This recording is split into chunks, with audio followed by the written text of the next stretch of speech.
Stefan, thank you for sitting down and having a chat. I'm looking forward to. Maybe for people listening to this that don't know you, would you be able to just give a brief introduction to yourself and to GreenRoc? Yes, so my name is Stefan Bernstein. I'm the CEO of GreenRoc Strategic Materials, which is a UK-listed company, small cap company. Our focus is on developing strategic raw materials for the energy transition, for instance, with a focus on Greenland. So our main project is a graphite project in southern Greenland, which we are working to develop into production, and also to take the products from that mine and process it into anode material for the battery industries. And so your background, you've been with GreenRoc for 3 years. Mm-hmm. Prior to that, you were more on the research side of things, is that right? Yeah, I was running a department at the Geological Survey of Denmark and Greenland for about 6 years. But before that, I was 9 years with a junior exploration company, also focusing on Greenland. And then before that again, I was a senior researcher at the survey and so forth. Yeah, okay. And how have you found the transition back into running a public company? Right, so the company I worked for before I joined the survey was a private company. I was a partner in the company, so it's very different, of course.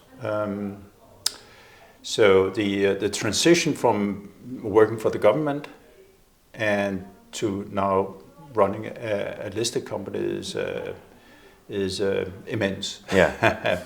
A lot of reasons for that, of course. Yeah, but I think I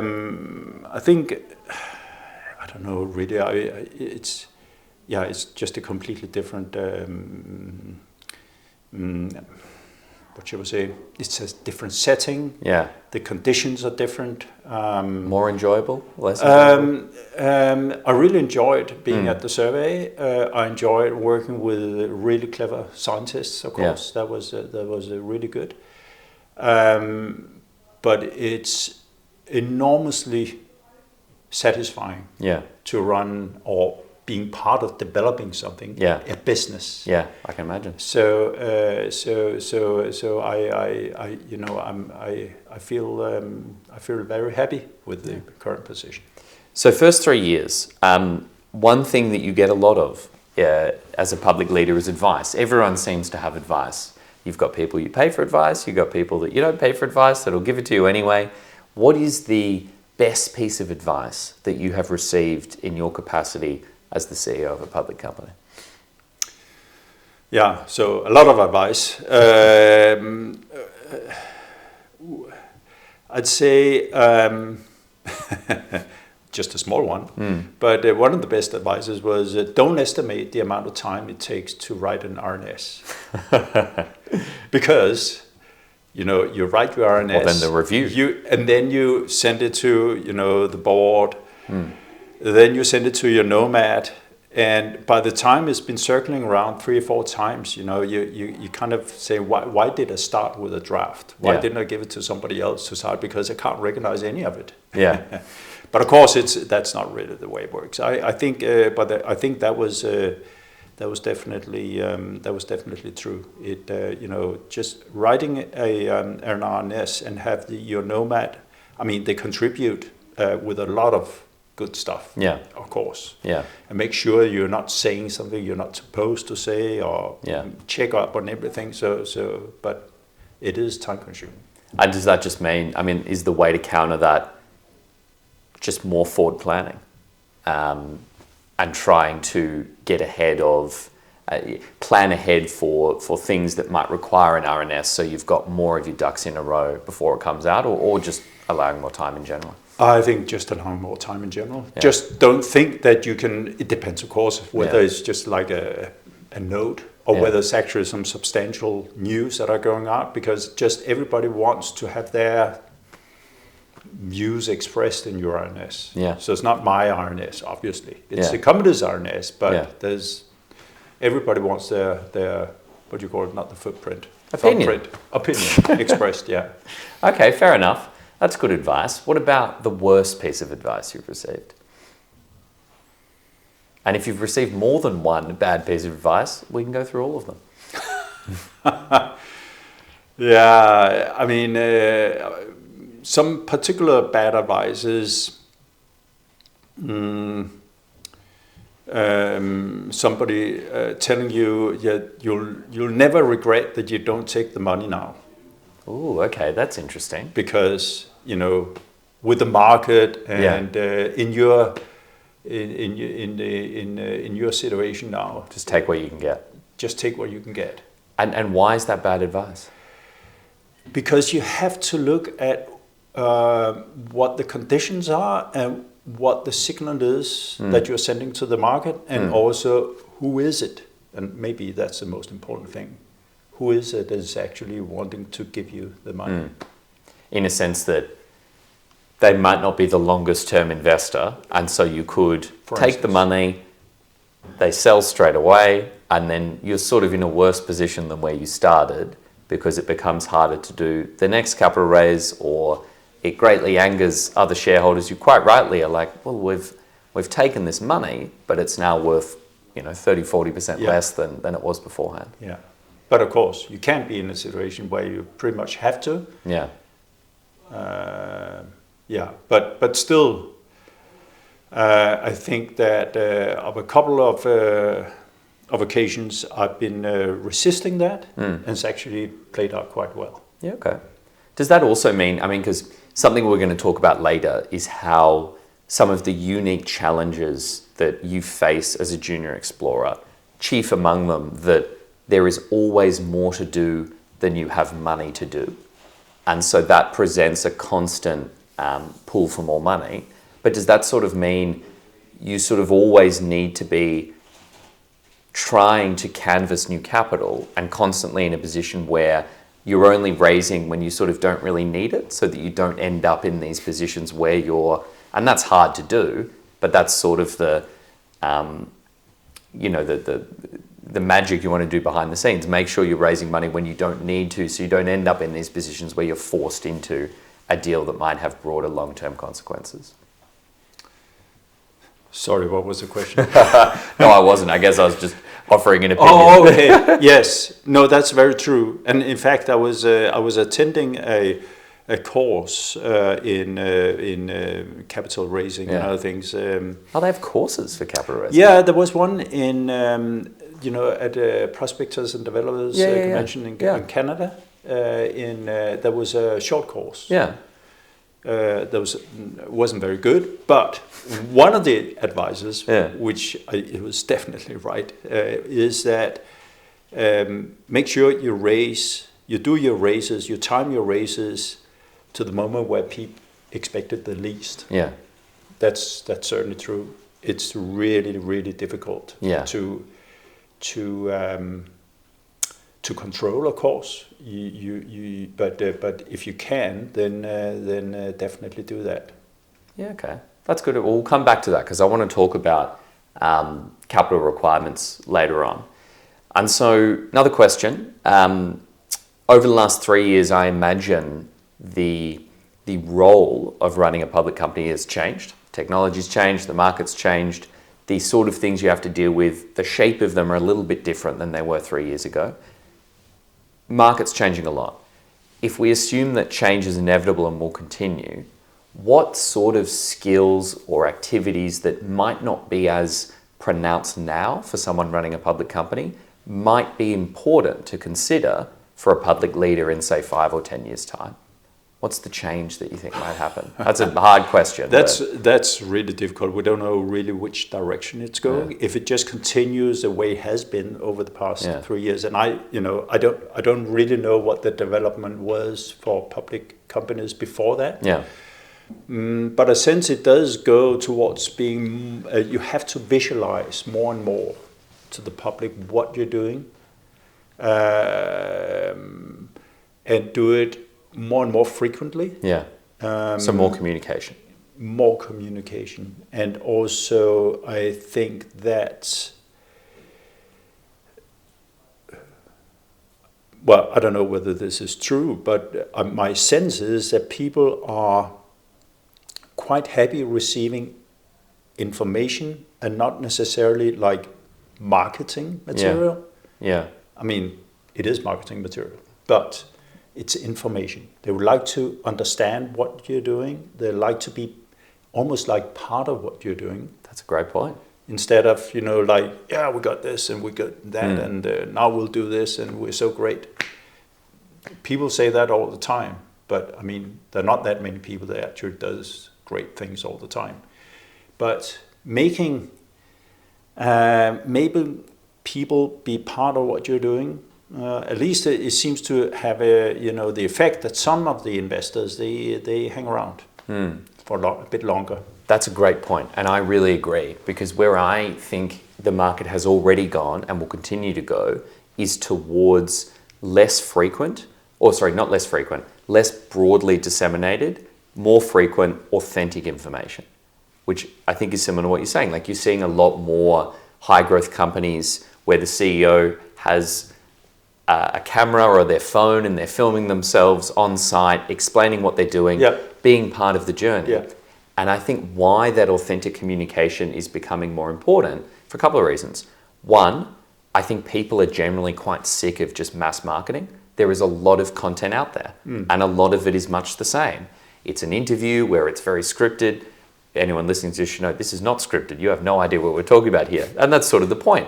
Like, a lot of content is very scripted, appears a bit fake, inauthentic, and people are a little bit sick of that. And if you look at how brands more broadly are changing, not just public companies, but how people are selling clothes or food or real estate or anything else, it's moving towards building a brand relationship. So you get to know the people behind it. It's more about story and vision. And I think that change that's already happened in consumer and business marketing is making its way into investor marketing. And so you're seeing, like in the US, more and more CEOs that are public figures and they're having a big LinkedIn presence and doing all these sort of things. And I think that might be the trend that you're picking up on, that it's more communication, but more unfiltered, contextual information. Yes. And also you have to build some confidence with your investors and your audience, whatever that is. That you're real, so to speak, and I think that's becoming more and more relevant these times. That it's not just as exactly what you're saying, that it's something like a picture that is painted, but it's actually a human that is behind this and tries to do his or her best at whatever they do. I think that's a great point. I think you articulated it much better than I did. Because I think the other point as well, and this is a guess, but particularly for individual investors, if you go back 10, 20 years, their primary interface with the market would have been through a broker who would have been that human face, who would have said, oh, Stefan and I went to site with him and I know him. This is why Greenland's so interesting. This is why graphite's, really important critical mineral, blah, blah, blah, blah, blah. And they would have filled in those gaps, given the human trusted face to it. But that doesn't really happen anymore. More and more people are making these decisions and researching companies on their own. And so in the absence of an intermediary who can connect the dots for them, they're looking to you, which is very different. And sort of means, I guess, you're becoming more of a public figure than you would have had to be 10 or 15 years ago. Possibly, yeah. Okay, that's really interesting. So I wanted to, hang on, let's pause for a second. Is that my one or yours? It could be mine, I'm sorry. That's all right.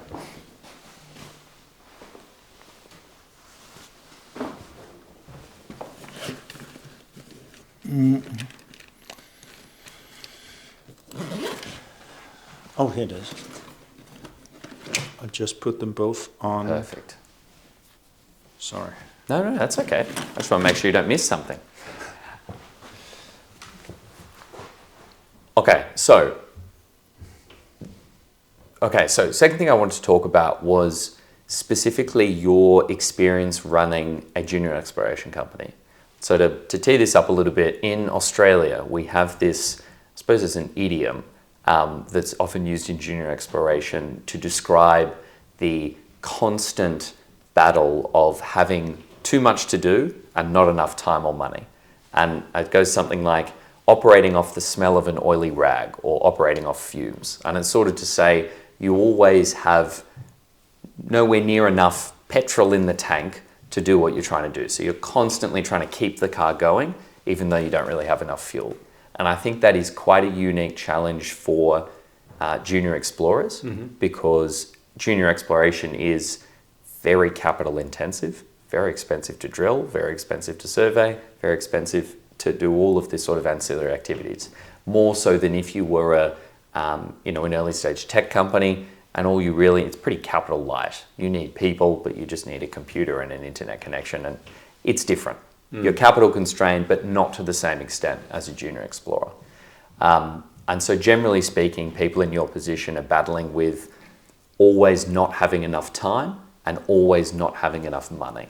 So I suppose firstly, does that ring true for you? And then I want to deep dive into it a little sure bit. It does. Yeah, okay. So maybe starting with limited time.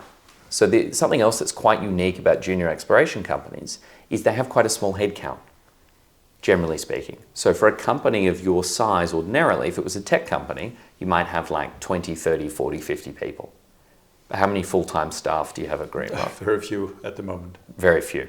I'd say sub 5. Yeah, less. Less. Actually. Okay, there you go. Right now, yeah. And a lot of that would fall on you specifically, I imagine.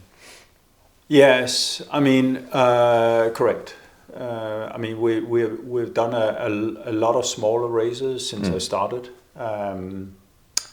So you're quite right. I mean, we managed to do a lot of work with relatively modest amount of money, but of course, I mean, there's a limit to how much you can do in terms of your work program, but there's also a limit to how much you can build your organization, of course, which kind of, it actually keeps the momentum down. So it's very much an issue. Well, let's start with the time side. So your role as CEO, you sort of have 2 businesses that you're running. The first is GreenRoc, an operational business that needs to get that fantastic project into production.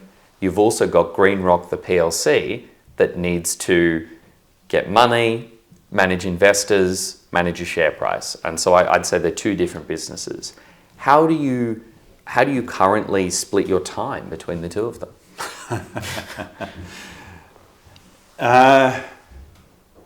So I think I probably spent, I don't know percentage-wise, but it feels sometimes that I'm spending way more on the PLC. Yeah. But so I'm a geologist by background, and I've been working with the industry and also research for 30-something years. So I know Greenland intimately. So I feel that the technical part is something that I can quite quickly do. It's not something that takes a lot of time or too much thinking, really, because it's I wouldn't say it's, almost. I mean, some of the stuff is something that I have certainly not done before. I've not worked with graphite before I started this position. I've certainly never really thought of processing graphite into anode material, but the technicalities around it is something that I can reasonably quickly get a good understanding of. Yeah. So whereas the PLC business is new to me, and it is also something that doesn't come too easy because I don't have an MBA or something else. So if it's any consolation, there are people with MBAs that still struggle just as much. So I don't think it makes a great deal of difference. Right, but I mean that definitely has been a steep learning curve. But equally fun, I think. It's interesting, and I enjoy learning every day about it. So on the time side, and because I think what you've just described would be very familiar to anyone that runs a junior exploration company, or indeed any sort of technical early stage company, whether it's in biotech or tech or whatever, that their core competency is usually in whatever the business does, whether it's developing a new drug or making graphite discovery, and the PLC side is very new, very distracting, and can be very all-consuming. Is there anything that you've learned or observed over the last 3 years on the time-consuming part of the PLC side that you might do differently if you were doing it again, or something you've stumbled across for saving time where you're like, oh, this has been a fantastic way to manage the PLC side better?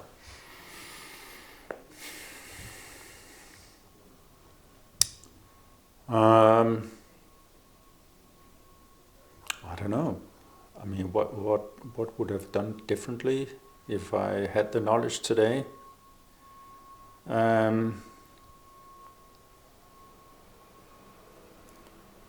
Spend more time, allow more time for RNS. Yeah, I think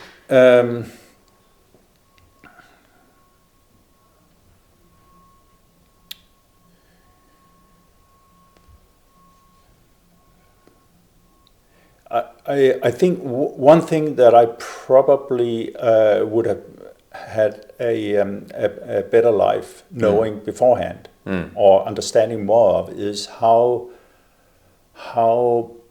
brokers work and how you interact with investors, not like retail investors, but more like institutional investors. And, because that's something that is still. I mean, all brokers are different, of course, but it's the way they operate, the way that your company is part of their business. I mean, they're there to help you, of course, but of course they also run a business. So, and I think that's something is something I would really like to understand more of. And also what occurs to me is that, or what I've realized is that there's a lot of businesses that are kind of preying on PLCs, right? Listed companies. I think that you just have to be very well organized and try to find your own way to undertake a lot of the work that otherwise there'll be like an army of other like smaller companies out there to help you out with. That's a really good point. I always think of it as it's sort of like a wedding. So you know how when you try to get service providers to help with a wedding, there's always a wedding tax placed on it. So wedding photographers are considerably more expensive than a photographer if we just wanted to do a photo shoot. If you want to get a cake for a wedding, it's a lot more expensive than a birthday cake. If you want to get a wedding DJ, it's more expensive than if we wanted to get someone to play at our office Christmas party. Right. And it's because when people are having a wedding, it's such an important thing that they're like, it doesn't matter, we'll just pay for it. Yeah. And I think sometimes the service provider industry that sits around public markets adopts a similar thing where they put a premium on it because they think, well, running a public company is hard, it's scary, you don't want to make a mistake. And so people are generally willing to pay a little bit more for a safe pair of hands. Yeah, I think that's probably quite right. So I think there's a bit of that. Yeah. But that's an interesting point. So would you, I mean, looking back, would it have been helpful to, I guess, have spoken to more other people that run public companies to be like, is this, provider, broker, whatever it is, good, or is it just very good salesmanship? Or how do you negate that? Yeah, I think that would help if there were like a, and I suppose that there probably is, but of course now I work in Denmark, so it's I'm sure there must be clubs here or some fora here in London where small cap companies CEOs meet and discuss. Well, things. these are the dinners. You've got to come to London for one of the dinners. I will definitely do it next time. So yeah, exactly, because but I find myself. Luckily I have our chairman and another on the board, our board that can help out. We've been working, in the George has industry been in the market a while, so he knows. Exactly. That's a really good point, though. Do you think something else you said was be more organized and ready to do things yourself?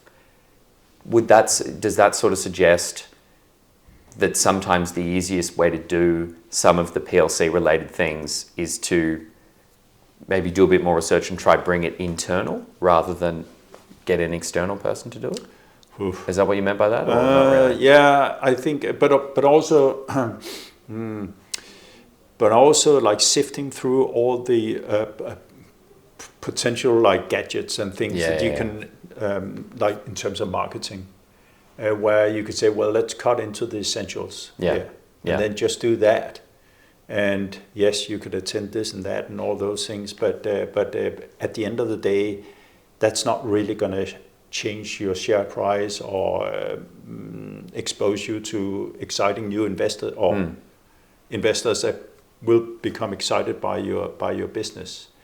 So I think that's being quite picky on what services you really need and which ones are more like not even nice to have, just an expense.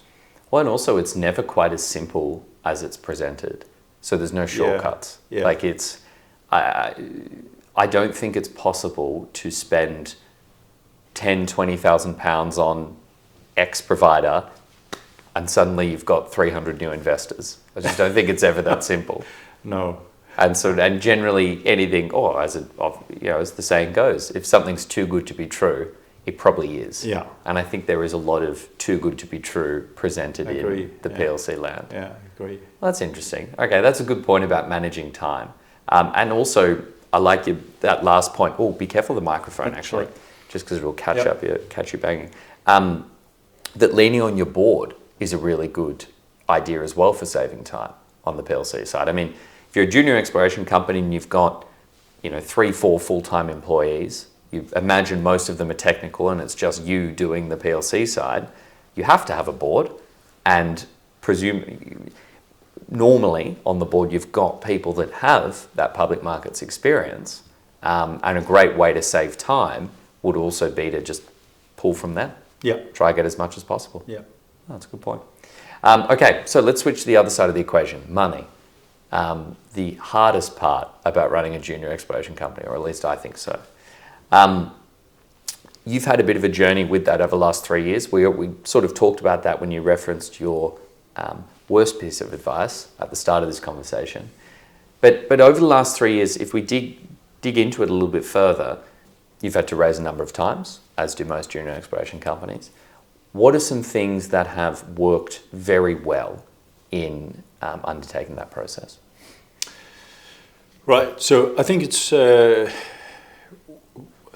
would say one thing that really helps is to maintain, of course, good relations to investors that understand what you're doing. I mean, and you quite quickly pick out those that, first of all, invest, what you would say, brain power into actually trying to understand what you're doing, not just like, putting some money on the table and walk out again, but that and then make sure that you keep them informed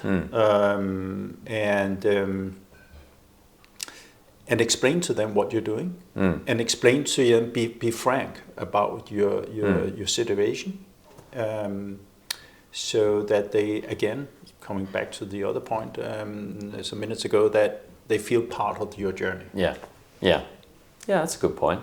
And so when you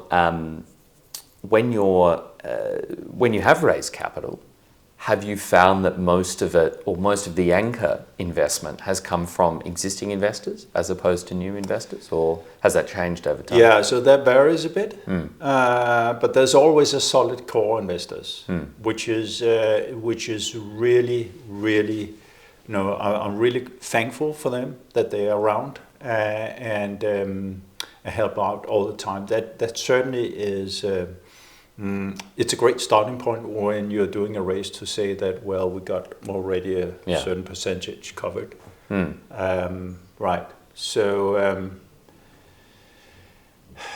yes, it's been they have formed an important part of all the raises, more or less. And then in terms of new investors, where have they primarily come from?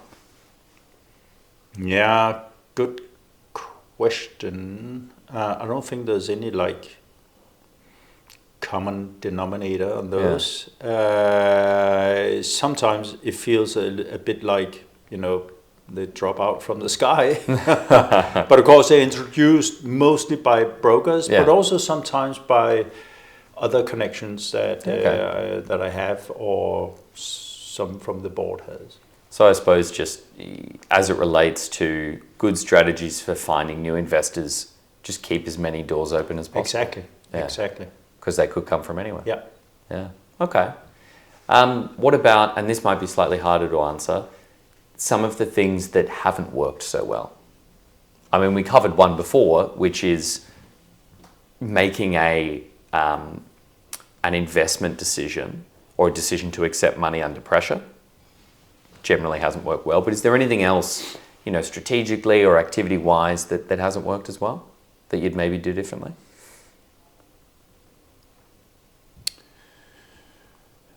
Yeah, I'm a bit uncertain because it's often difficult to see a direct link between certain actions and later raises.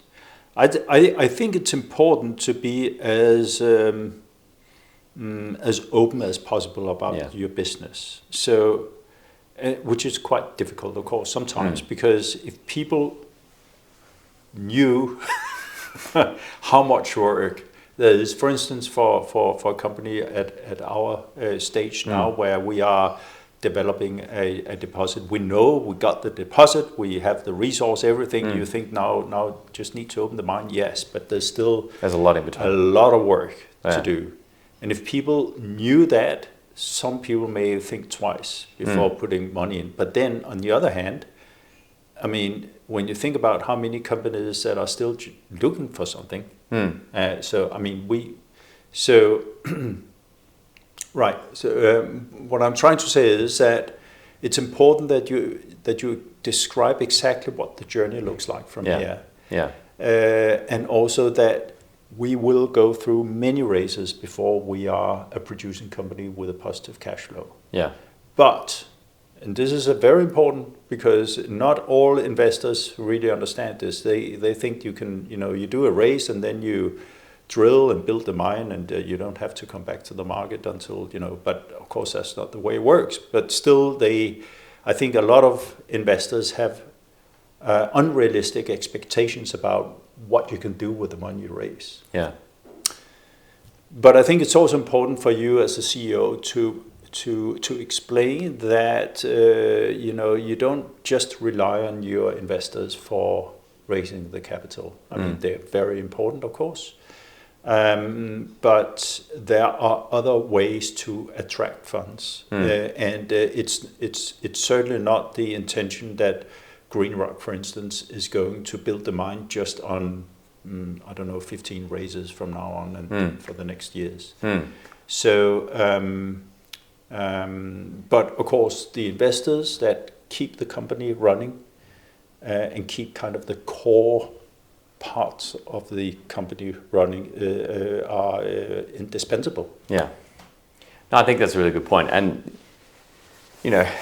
to sort of reiterate what you're saying, you're not saying, of course, that this is never hidden from investors. So it's never being hidden from investors how much time is required, how much money is required, but it's just in the framing and making sure everyone has realistic expectations about what's coming up. Yes. And you guys have always done that very well. You're never misrepresenting how much you're going to need to do. No, you're not. Because of course the flip of that is, I think in other jurisdictions in the past, there are plenty of examples where it has been presented as, well, we've got one more raise, and then we'll probably be able to get to DFS and then it'll be done, which is not true. But I think what you're sort of saying and what you've done well is if you set realistic expectations with the market and with investors and then hit them, that works a lot better. And so you eat an elephant one bite at a time, you build a mine one step at a time. Right. And it becomes easier. I think what you're saying is it becomes easier to get the money you need if you are meeting realistic expectations bit by bit, which seems to be what you've done.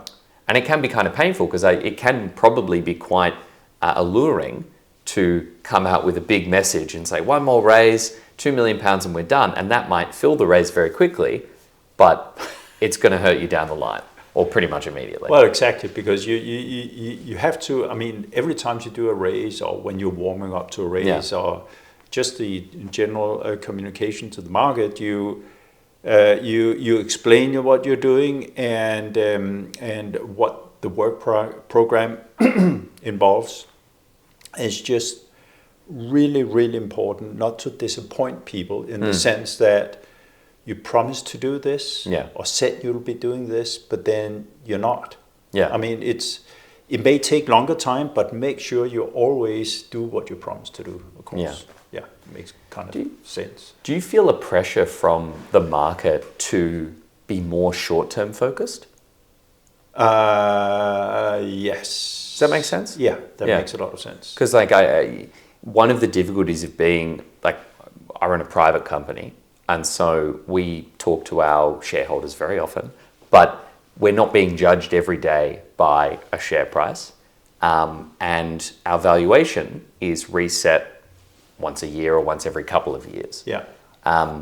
Whereas it occurs to me being listed, there can sometimes be this pressure from the market to put out more news, do more, and do things which serve the market rather than serve the business. And it can end up being the market driving the business rather than the business driving the market. Does that resonate at all? Well, very much so. But I mean, there's not much you can do about it. Yeah. The market does drive the business to some extent, of course. So, and but I mean, you gotta balance that. And I refuse to try to just release news that have no substance. Yeah. Just because you have to show that you're around still. Yeah. I mean, there has to be something you want to tell. I can see that GreenRoc sometimes may drown in